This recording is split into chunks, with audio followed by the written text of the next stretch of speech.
आप देख रहे हैं अमेज नाउ।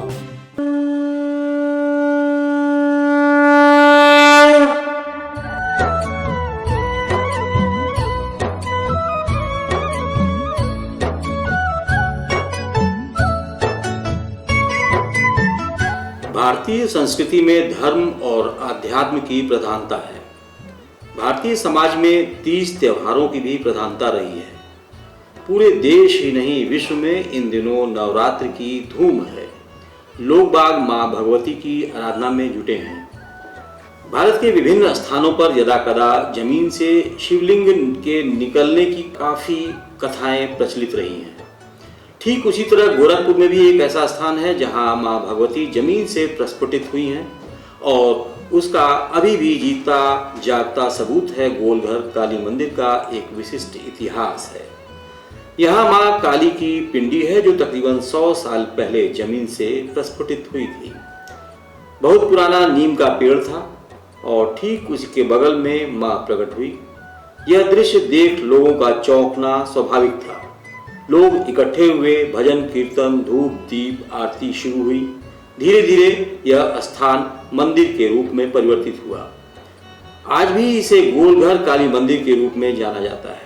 काली भद्र काली कपालिनी दुर्गा क्षमा शिवा धात्री स्वाहा स्वधा नमोस्ते। माता जी का मंदिर बहुत पुराना है, कोई जानता नहीं है। माता जी का मुखड़ा बहुत पहले निकला था ज़मीन से, ये भी कोई नहीं जानता। लेकिन लोग जब ज़्यादा ये जंगीलाल जायसवाल जी के घर के लोग आए यहाँ पे पूजा करने के लिए, तो वहाँ इन लोग कुछ मन्नतें मानने से इन लोग कुछ मुरादें पूरी हो गई। तो 1969 में इन्होंने मंदिर का थोड़ा सा जीर्णोद्धार कराया, बनवाया अपने मतलब पूजा पूर्ण होने के अवसर पे, उनकी मनौती पूर्ण होने के अवसर पे उन्होंने बनाया और बनाने के बाद से फिर पूजा चलता रहा। लोग जानते गए और जानने से माता जी का आस्था बढ़ता गया।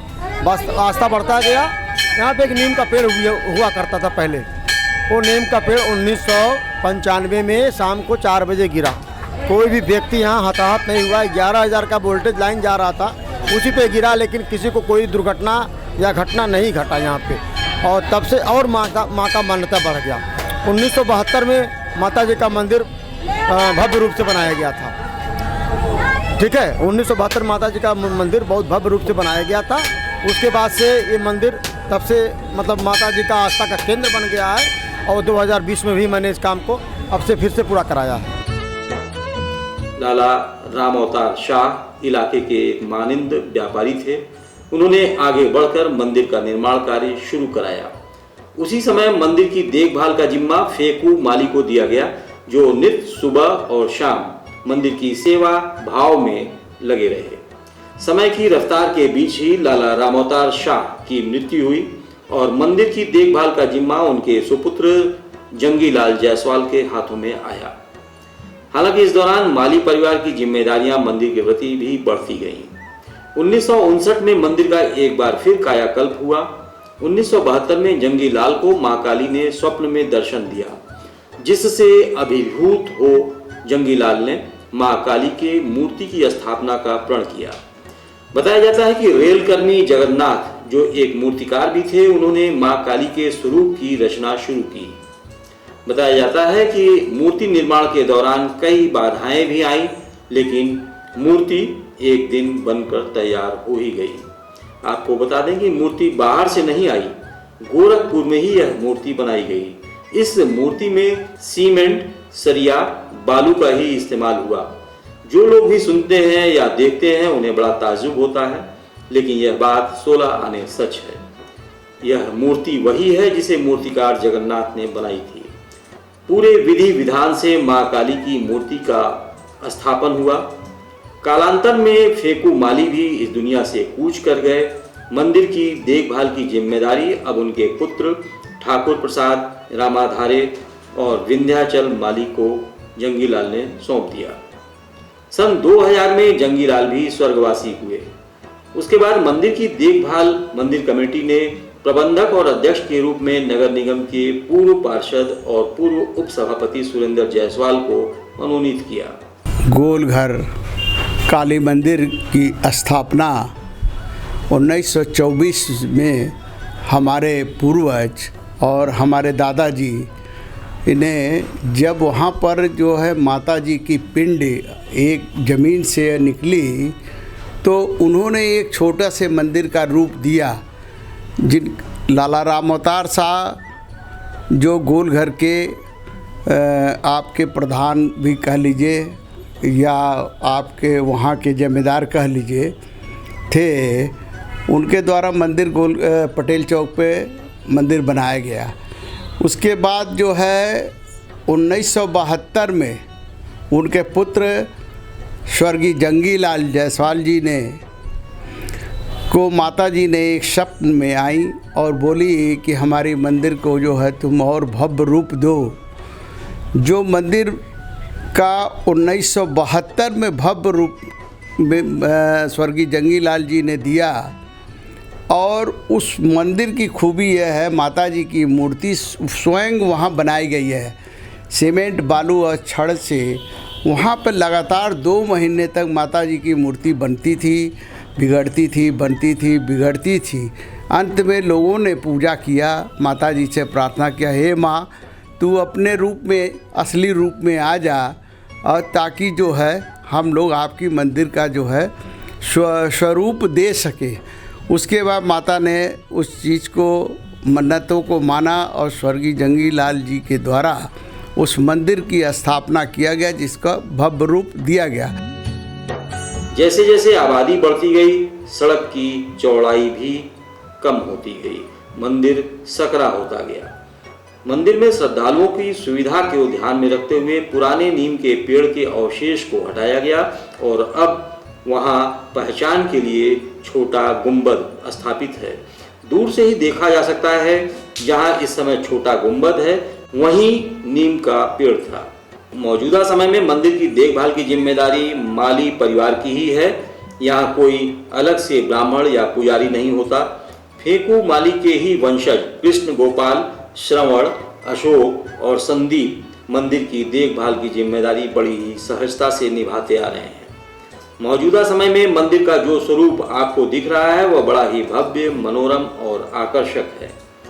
मंदिर की चौड़ाई और गहराई फिर से एक बार 2020 में बढ़ाई गई, लेकिन खास बात यह है कि मां काली की वही मूर्ति आज भी शोभायमान है जो 1972 में स्थापित की गई थी। मां काली मंदिर परिसर में राम दरबार, शिव शक्ति समेत पवनसुत हनुमान, एकमुखी और पंचमुखी मूर्ति भी स्थापित है। दोनों समय आरती और भोग नियमित रूप से लगता है। मंदिर परिसर से सटे सामने की ओर आज भी एक नीम का पेड़ स्थापित है, जिसे बाद के वर्षों में लगाया गया, जो मंदिर के मनोहारी दृश्य को और भी बढ़ाता है।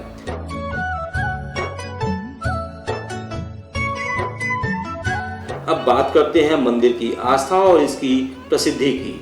तो आज भी दूर दूर से देश के अन्य कई राज्यों से आने वाले व्यापारी और मानिंद लोग मां काली के इस दरबार में आना नहीं भूलते।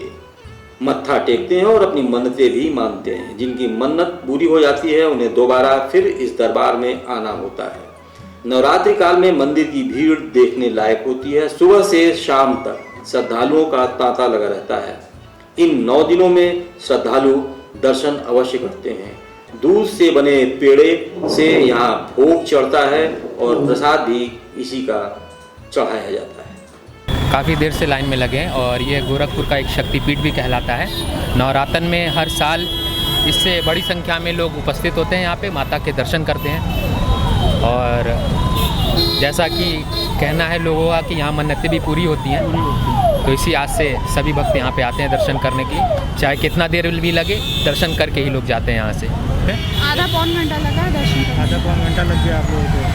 तो यहाँ पे आके आपको मतलब माता रानी के मतलब दरबार में आके आपको मतलब कैसा लग रहा है? यहाँ क्या फील? बहुत अच्छा लगा, हमेशा ही अच्छा लगता है। अच्छा, देख रहा हूँ कि आपके पास एक बाइक भी आपने न्यू ली है। हमारे ख्याल से आज नवरातन के इस पावन अवसर पे आपने बाइक न्यू ली है, परचेज़ की है, तो किसकी मेहरबानी समझा जाए? श्री मेरा माता रानी में बहुत विश्वास है। हम लोग को गाड़ी लेनी थी तो नवरात्र का इंतज़ार कर रहे थे, नवरात्र में इसीलिए लिया हुआ है कि उनका आशीर्वाद हमेशा बना रहे। बहुत बहुत बहुत अच्छा लग रहा है। कहाँ से आप आ रहे हैं? हम गोरखपुर घंटाघर से। घंटा घर से आ रहे हैं, कितनी देर से लाइन में लगे हैं? जी लाइन में कितनी देर से आप लगे हो? अभी 10 मिनट हो गया सर। 10 मिनट हुआ। हाँ। कोई मन्नत थी आपकी यहाँ पे?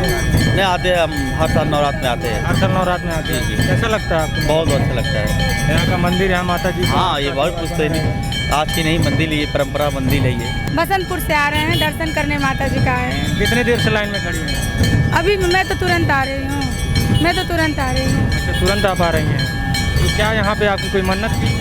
नहीं, मन्नत नहीं थी, हर नवरात्र में दर्शन करने आते हैं। सप्तमी के दिन काल रात्रि है तो इसलिए। आके यहाँ पे कैसा लगता है? बहुत अच्छा लगता है। अभी तक माता रानी की तरफ से कुछ आपको मिला? हाँ, मेरे बच्चे का था मान्यता तो मैंने किया पूरा उनका।